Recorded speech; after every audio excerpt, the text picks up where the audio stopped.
పాపాలు పోగొట్టే దశపాపహర దశమి ఎప్పుడు? దీని ప్రాముఖ్యత ఏంటి? 10 పాపాలు ఏవి? 1. దశ పాపములు అనగా పరుషంగా మాట్లాడటం. 2. అబద్ధాలు చెప్పడం. 3. అసంబద్ధమైన మాటలు మాట్లాడటం. 4. సమాజం వినలేని చెడు మాటలు. 5.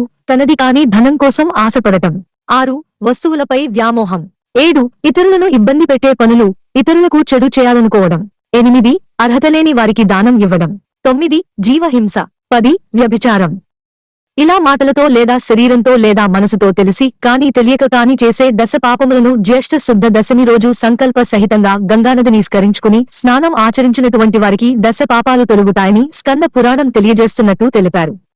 ఓం నమః శివాయ అనే మంత్రాన్ని 108 సార్లు పఠించాలి.